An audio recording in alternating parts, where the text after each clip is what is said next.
Meus cumprimentos a você que está sempre prestigiando o nosso programa Sociedade de Destaque. Eu sei que você está aí com a sua família, como sempre faz, nos acompanhando, observando os fatos da atualidade, acompanhando a meditação bíblica. Então fique aí, volto já.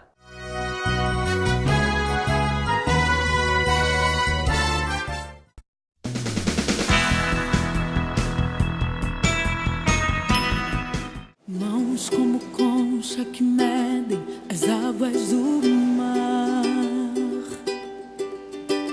A terra é uma ilha pequena diante do seu olhar. Faz as estrelas pra o encantar. Faz as baleias seu nome adorar. Faz todo ser que respira seu nome louvar. E se ninguém se mover, faz as pedras clamarem. Faz e desfaz, mas é pelo que é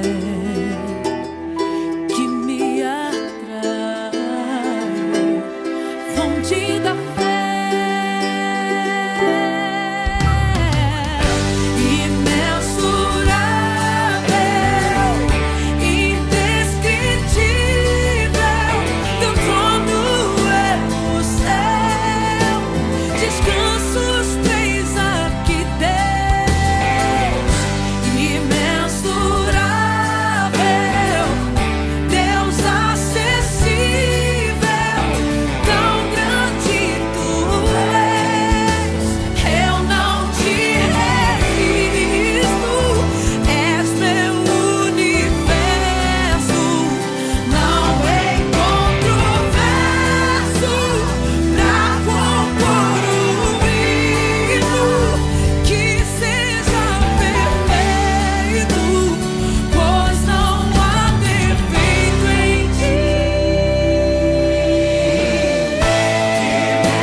Olha, agora chegou o momento da nossa meditação bíblica. Eu quero convidar você a abrir a sua Bíblia na Epístola de São Tiago, capítulo 1, versículo 27. Aqui o apóstolo São Tiago traz um conceito de religião. Diz a Bíblia Sagrada: a religião pura e sem mácula para com o nosso Deus e Pai é esta: visitar os órfãos e as viúvas nas suas tribulações e a si mesmo guardar-se incontaminado do mundo. Veja esse conceito interessantíssimo que o apóstolo Tiago, inspirado pelo Espírito Santo, escreve acerca da religião. Hoje a gente observa muito preconceito em relação à religião. Quem é religioso é conservador, é quadrado, é atrasado, né? Tem alguns setores da mídia e alguns setores minoritários da sociedade que têm preconceito. Ah, fulano é religioso, é atrasado, é quadrado. Ora, eu sou religioso e tenho orgulho e convicção disso, não é? Até porque eu procuro observar o que a Bíblia me ensina através do apóstolo Tiago. A verdadeira religião para com Deus é cuidar do próximo, cuidar das pessoas que dependem da gente, das pessoas menos favorecidas. Diz o apóstolo e diz a Bíblia Sagrada, é visitar e cuidar de órfãos e viúvas. Ora, eu quero crer que quando a Bíblia diz isso, não está querendo apenas enumerar pessoas que devem ter atenção de nós religiosos. Só órfãos e viúvas. Claro que não. Quis apenas exemplificar, não é? Quem é religioso deve ser misericordioso, deve ser caridoso, deve ser amoroso, deve, portanto, ter o dom, a força, a vontade de dar-se ao próximo, de ajudar o próximo, de acolher o próximo. Isso é a verdadeira religião para com Deus, o Pai. E a Bíblia continua dizendo, olha, a verdadeira religião também significa a gente guardar a si próprio do pecado, da concupiscência, das coisas ruins do mundo, desse século. É a gente procurar ser correto, ser honesto, ser digno. Diz, portanto, a Bíblia que isso é praticar a verdadeira religião. Eu fico feliz porque o Brasil é um país religioso. E na sua grande maioria, quem sabe mais de 90% dos religiosos são cristãos. Maravilha! E sendo cristão, certamente tem o cuidado de observar isso aqui, esse conceito da verdadeira religião que a Bíblia nos traz através do apóstolo Tiago.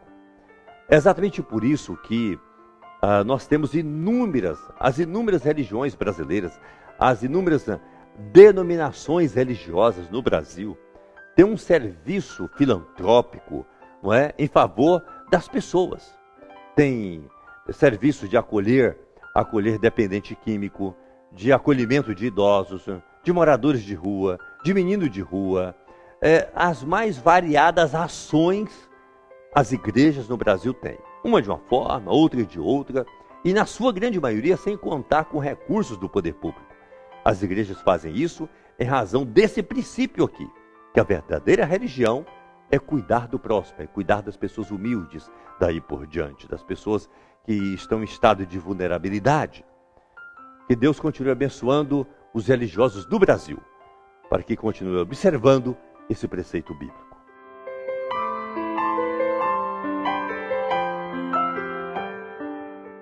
Pai bendito, nós te adoramos pela tua palavra, porque ela nos revela a tua vontade, Senhor. A tua palavra é fonte de sabedoria. Quem a observa tem menos possibilidade de errar, de pecar. Senhor, então, capacita-nos para observar a tua palavra. Senhor, que nós não sejamos religiosos nominais, mas que nós sejamos religiosos diante do Senhor. Religiosos que amam, que perdoam, que procuram fazer o bem e que procuram abster-se do pecado e da iniquidade. Fortalece-nos, ó Pai, para que nós possamos nos apresentar a Ti, dignos do Teu amor, dignos de sermos considerados religiosos, mas religiosos não de rotina, não de uma tradição, mas religiosos para contigo, Senhor. Nos abençoe e nos guarde, em nome de Jesus. Amém.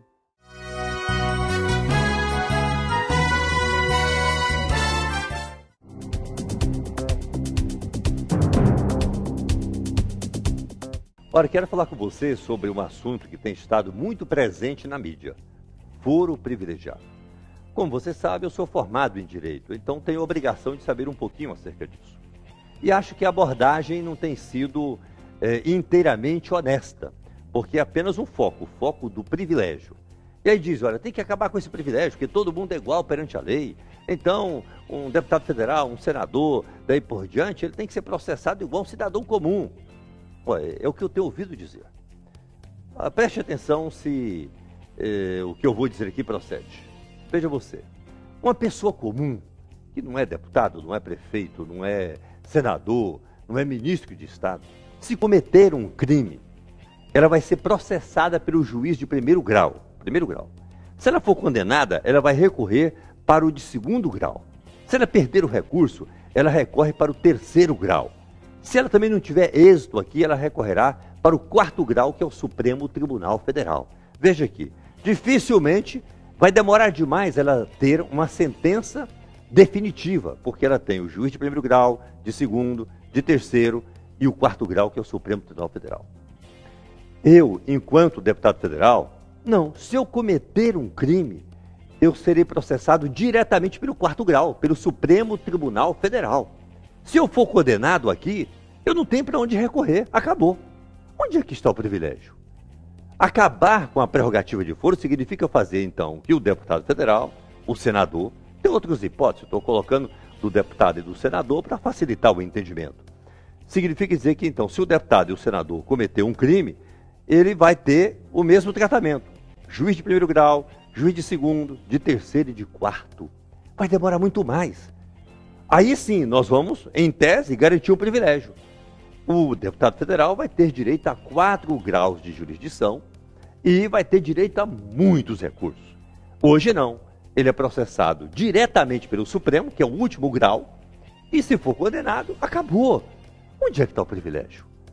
Bom, mas se prevalecer esse entendimento de que senadores, deputados federais, ministros de Estado, se cometer algum crime, tem que ser processado igual cidadão, obedecendo 4 graus de justiça e tendo um punhado de recursos em cada um deles, vou votar a favor. Mas acho que hoje não há privilégio nenhum. Ah, não, mas é porque o Supremo Tribunal Federal demora a julgar. Então o problema não está na lei, não está na prerrogativa de foro, está que o judiciário então é lento. Ora, não é porque o ministro do Supremo Tribunal Federal tem muitos processos a cargo dele. E o juiz aqui de primeiro grau tem muito mais, muito mais.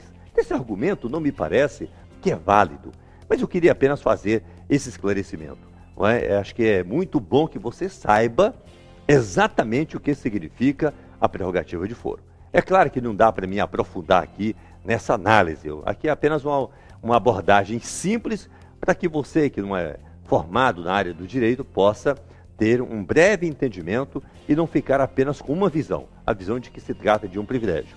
Como você viu, não há privilégio algum, ao contrário.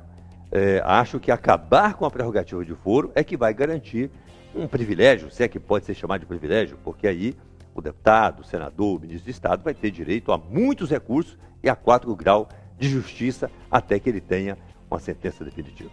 Preste atenção, faça a sua reflexão e a sua análise.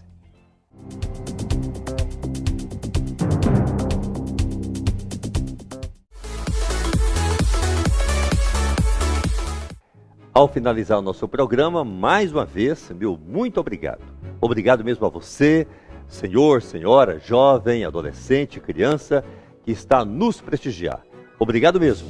E até o próximo programa, com o nosso abraço e o nosso carinho. Eu não te